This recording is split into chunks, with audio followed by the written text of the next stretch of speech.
Next presenter, the final presenter for tonight, is Mike Yuhas. That's me. Mike retired in April of 1990, no, April of 2020, after 30 years as the ad sales guy at Trains and Classic Trains magazine. Next year he'll, or as I should hold this up for my friend Rob McGonigal, who's in the audience, Plastic Trays magazine. Next year, Mike will celebrate his 50th year of taking photographs of trains. Mike is the president of the Wisconsin chapter of the NRHS and would like to take this opportunity to remind its members to send in their 2022 dues if they haven't done so already. And further reminds folks who are not yet members to do so right now at www.nrhswis.org. Just click on the join and renew button, and then you can ignore his incessant nagging. Mike shares some of his railroad photos and now marine photos on the web at mikeyuhas.org. As of today, there are at least 6,470 photos on the site. By any measure, that's just utterly ridiculous. And he generally despises writing about himself in the third person. So let's get on with the program here. And my presentation tonight is 30 years ago, 1991. It was the standard cab era, the era before ditch lights, code lines galore, and my goodness, I'm old. So this presentation looks at pictures taken between February and August of 1991, which was when I was fairly active, I guess. We'll start off with a few shots in Edelstein. Bon talked about Edelstein. Here's a westbound Santa Fe pig train or intermodal train. Just gorgeous, typical Santa Fe paint. A little while later, we had an eastbound on a field that hadn't quite melted yet, Edelstein. We went over to the overpass just a little east of town there, where the hill starts going down into the valley, and here's an eastbound. Now, I mentioned this is the standard cab era, but Santa Fe was really the sort of in the vanguard of having the wide nose, what we used to call around the office, the wide nose La Bambas, the GP60Ms, in this case painted in the Superfleet colors, the war bonnet colors. Next morning I got up, I must have stayed down there because this was the next morning on the BN over at Wayanette, an eastbound near Buda intermodal train. And shortly thereafter, I went down to Santa Fe again and caught an eastbound chief, super chief, or actually Southwest chief, Amtrak Southwest chief crossing the Media Trestle. And I ran into a coal train on the queue at Biggsville. And then I wrapped up the day on the Mississippi River at Savannah. And I got this westbound, probably an empty taconite train heading back to the mines. Well, I didn't wrap up the day there. I went up the river a little bit and got a couple shots at Dubuque. Here's a Chicago Central train that had just come through across the river and through the tunnel there. Yeah, the next month made a little trip to Northwest Indiana, which is always a fun place to go to. This shows the Canadian Pacific pig train on CSX at Porter. This particular day happened to be my birthday, so I just turned 33 this day. And in this entire presentation, even though I lived in Wisconsin, there's not a single picture taken in Wisconsin, but I did manage to get a couple of Northwestern units. in the presentation here tonight, including a couple that I saw a couple times. So the 6901 and the 6907, they're going to figure in a little bit later. So it's a westbound at Porter. And we went over to Otis and saw this eastbound, I think it's eastbound, Conrail train. He was just really hauling. And then over at Panola, a westbound Conrail train with the Northwestern leader. We'll actually see that unit again a little bit later on. And then my friend Rob McGonigal would, whenever he would see one of these things, he'd act like he was in Bob Wills's Western swing band, Bob Wills and his Texas Playboys, and he'd say, "Here comes the steel man," because there was always a steel guitar player, and well, this was a steel train. They referred to this as a steel man, or at least we did. A couple GP15s as power. And here's that 6907 and 6901 apparently heading back from Elkhart, westbound, heading more than likely towards Proviso on the old water level route of the New York Central. I love the S-curve there. We're right by the cemetery at New Carlisle. And here's another shot, some ST50s taken a little bit closer to the ground. A couple weeks later, headed it back down to Rochelle. This is, the spot that Bon was just showing us, pretty much standing in the footsteps of Dick Newmiller here at Rochelle, just the local power just sitting there. And a little west of town on the UP with a nice little meet going on there. I love the box cars here. This was in the days before they got tagged. But you see the code line is everywhere, and it was just something we kind of took for granted. Sometimes it got in the way of your pictures, but boy, it sure was a nice little prop to have in there. It added a little visual interest. And now at the site of the railroad park, and there's that 5088 again. I think that's a GP50 leading an eastbound train at Rochelle. Here's that big sweeping curve that Bon likes so much in Rochelle with a intermodal train. And we went a little west to Chena and saw this eastbound intermodal train with an LMX unit, which were that was their era, and a B unit. What is it? A B? I forget what the designation is, but a GE. This is a repowered Caterpillar, I think GP20 westbound, leading a train out of the siding at Chena. And we followed a train from about there, and we got them in a couple of spots. Another westbound at Milledgeville. We're actually standing on a bridge that the road no longer exists. Not just the bridge, but they just got rid of when the bridge was in danger of falling down. I think they just got rid of the entire road. They said there's no point in having this here anymore, but we're just east of Milledgeville. And here he was waiting for an eastbound. But we ended up chasing him all the way to Savannah as well. So shortly after this, a couple weeks later, I took a little trip with Kevin Keefe, my colleague and co-worker at the time.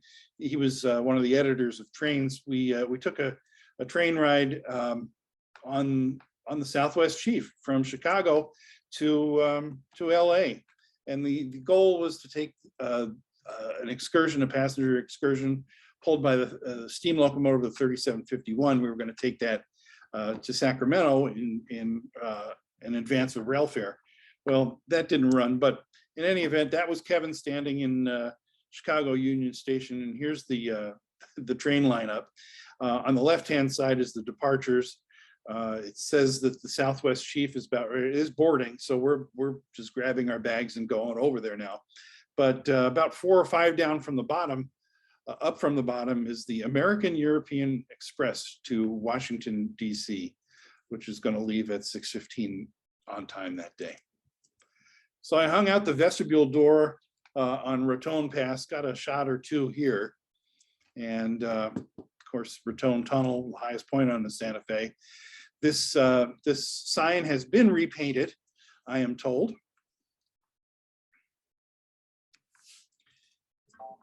And this is around Glorieta Pass. I think this is Apache Pass, if I'm not mistaken.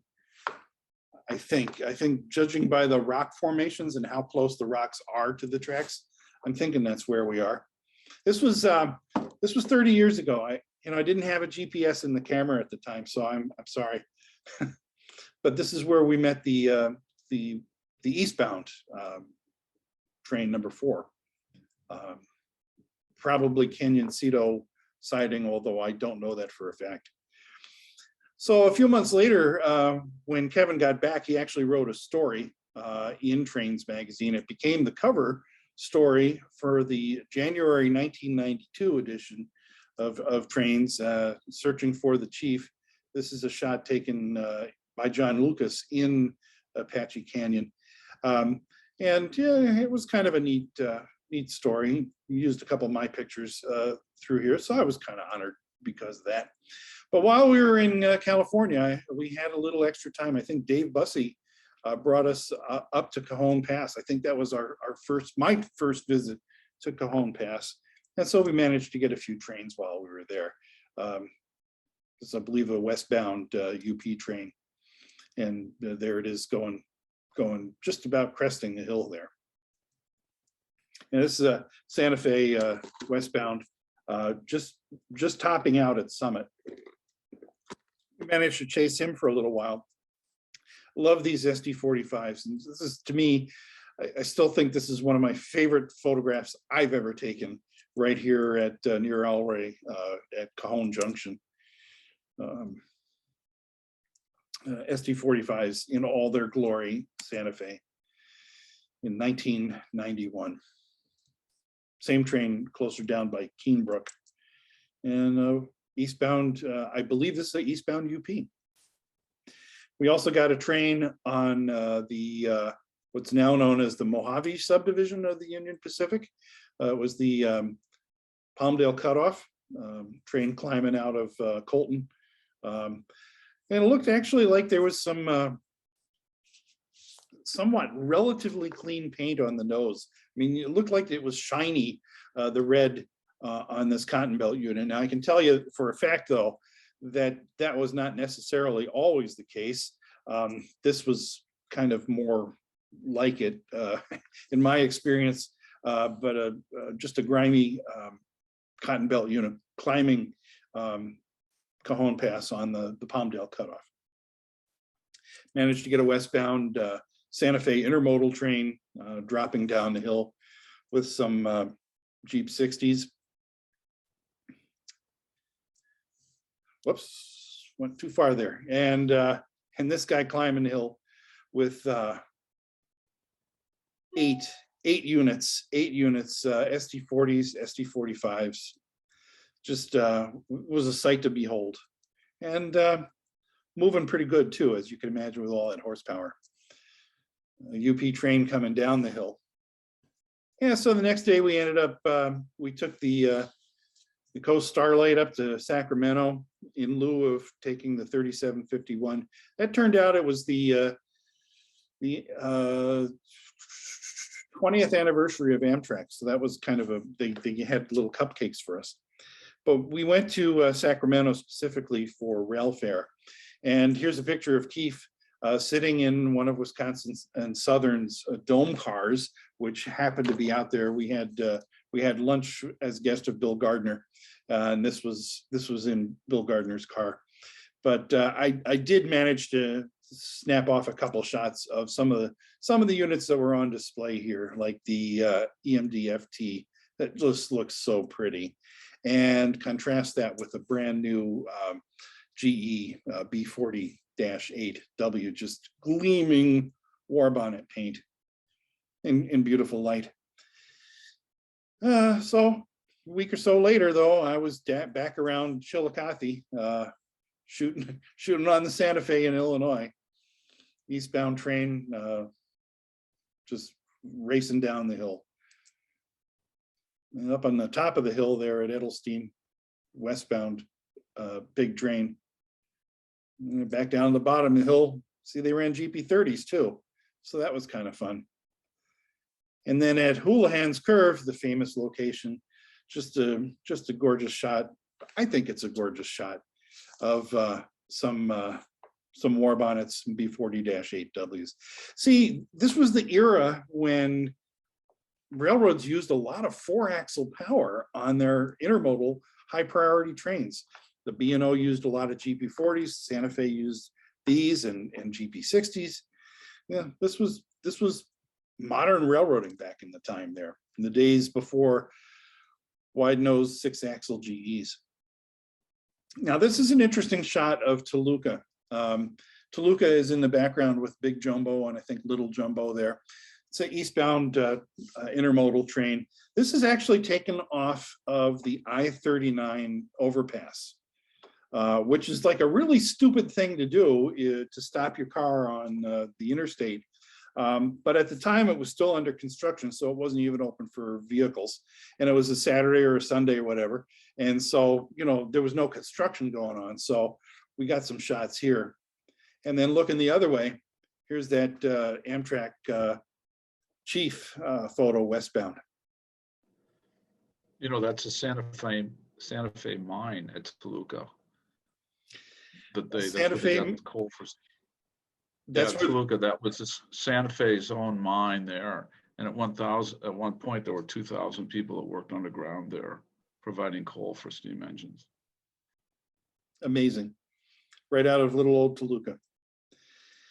Thanks, Bon. Well, then I went back. You know, as was my custom, I was a big fan of the Santa Fe, and so I went back at the end of June, shot some pictures around Edelstein. Now here's an eastbound stack train, just screaming down the hill with an SD45 leading. A standard cab B40-8 leading an auto parts train up the hill. And then I went over to Edelstein and I caught this guy going across the grade crossing a little bit west of the town of Edelstein. Mark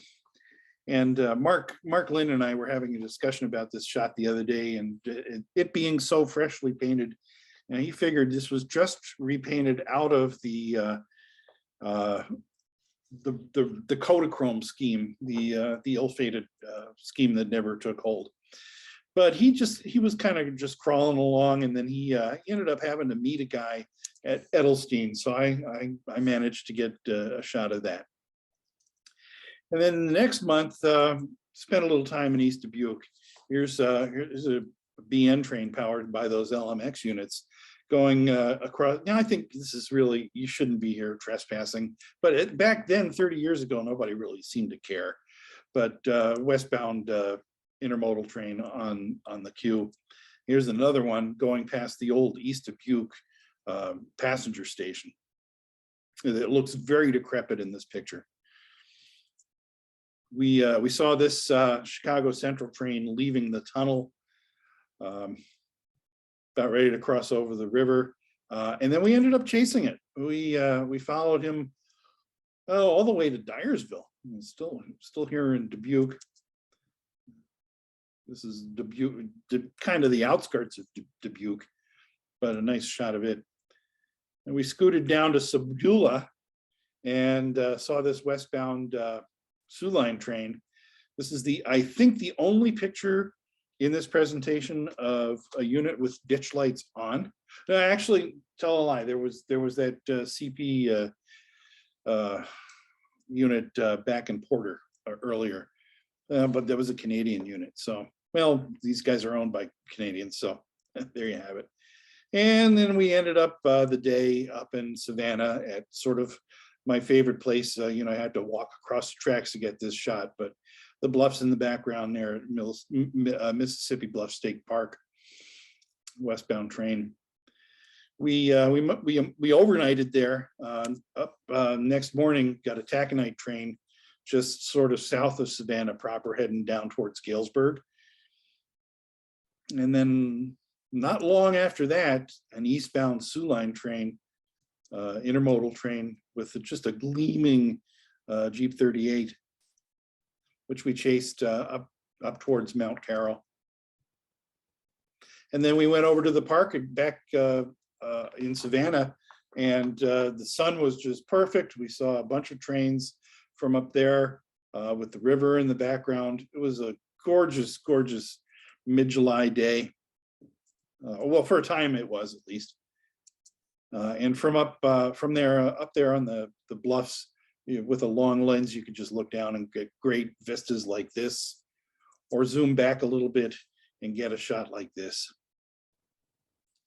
And then, since we were there, we figured, well, let's see what's happening at East Dubuque. So we went back up there, and lo and behold, here comes an eastbound Chicago Central train crossing the bridge, crossing the Mississippi River, with 3 ex-GM&O box cars that don't know where they were going. But a few minutes later, he came back with other cars going back the other direction. Yeah, and then once he got back over to Dubuque, why, the next train was actually an eastbound Chicago Central. And here we have him coming out of the other portal of the tunnel.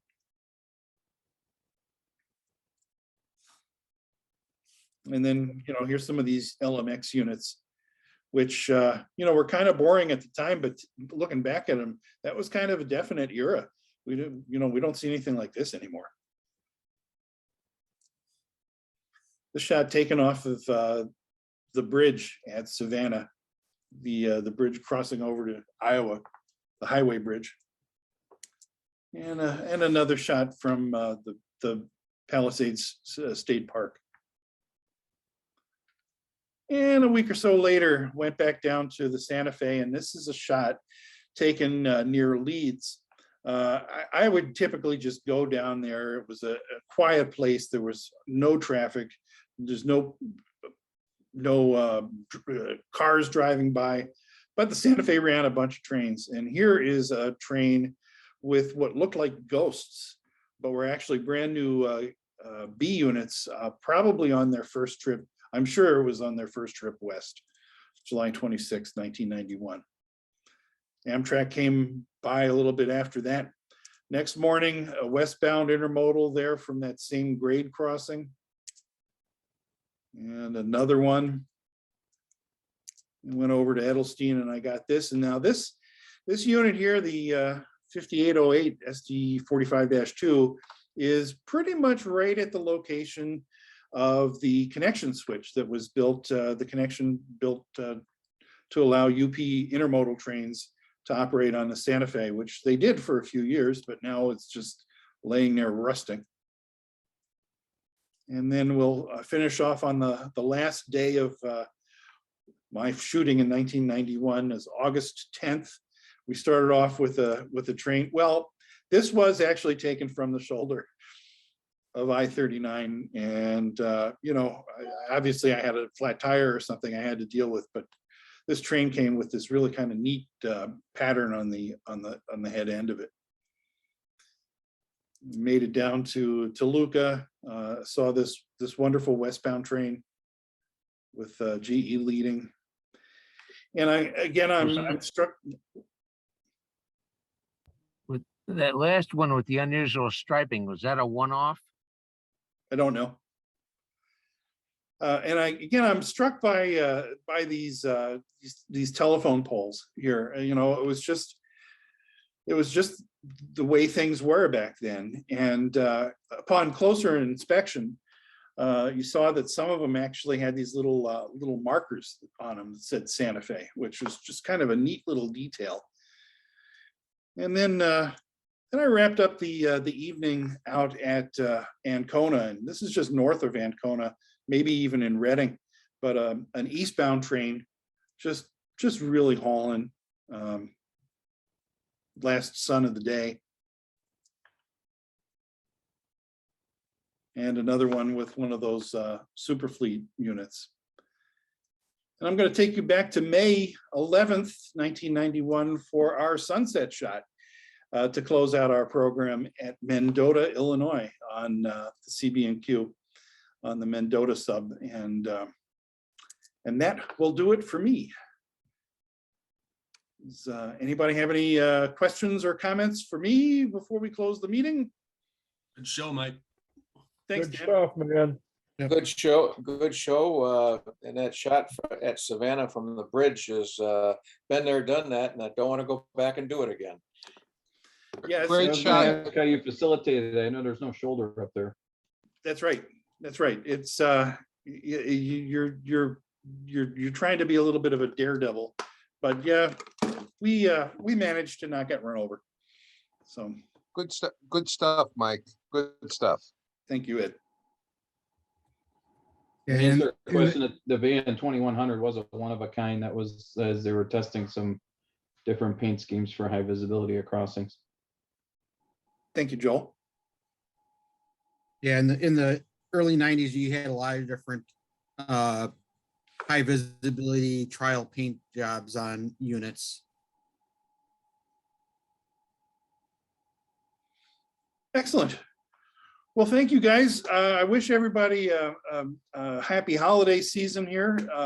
Our next meeting is January 7th. Will be taking place in person in Fox Point, but also on Zoom. And that is Al Baker or Bob Baker's Milwaukee Road. And we'll send out information on that beforehand.